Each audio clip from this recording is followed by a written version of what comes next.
أعوذ بالله من الشيطان الرجيم بسم الله الرحمن الرحيم وسيجنبها الأتقى الذي يؤتي ماله يتزكى وما لأحد عنده من نعمة تجزى إلا ابتغاء وجه ربه الأعلى ولسوف يرضى. Okay, our question is, if we give a gift to someone, anything, or if we help somebody out, should we expect that they'll give us a gift back?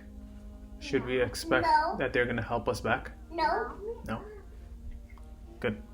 So anytime we do any action, whether it's give a gift or help somebody out, help your relative out, help your parents out, we shouldn't expect that they're going to give us something in return, that they should give us a gift back, or they should help us out as well. Yes, if they do, that's good, mashallah, but they don't have to, and you shouldn't expect that.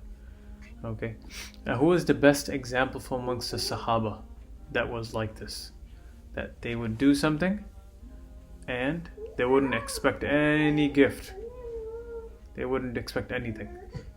Which Sahabi? Who was the first Khalifa? Abu Bakr radiallahu anh. Good. So Abu Bakr radiallahu anh, he would spend so much money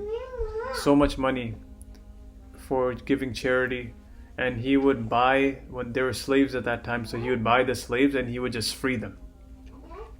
Okay, he would buy the slaves and just free them. The slaves didn't do anything for Abu Bakr. They didn't help him out. They didn't do anything. He just buy them, and then he would just buy them, and then he would free them. And many of the times those slaves, they're really weak slaves, or they were very helpless slaves. They weren't strong or brave or anything. So Abu Quhafa, who was Abu Bakr radiallahu anhu's father, he asked Abu Bakr that, Abu Bakr, why don't you, if you're going to buy slaves, at least buy slaves that are strong and brave, so that they can help you out and they can defend you. So Abu Bakr radiallahu anh told him that, I'm not buying and freeing slaves so that they can help me out and I can get benefit. I'm only buying and freeing the slaves for the pleasure of Allah subhanahu wa ta'ala, just to make Allah happy. That's the only reason why I'm buying and selling the slave. Does that make sense?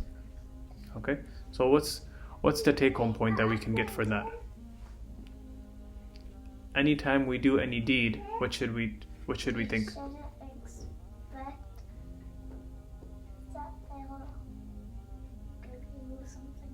Okay, you shouldn't expect that. Anytime you do an action, for somebody, you shouldn't expect anything in return. So every action that you do is for whose sake? For whose pleasure?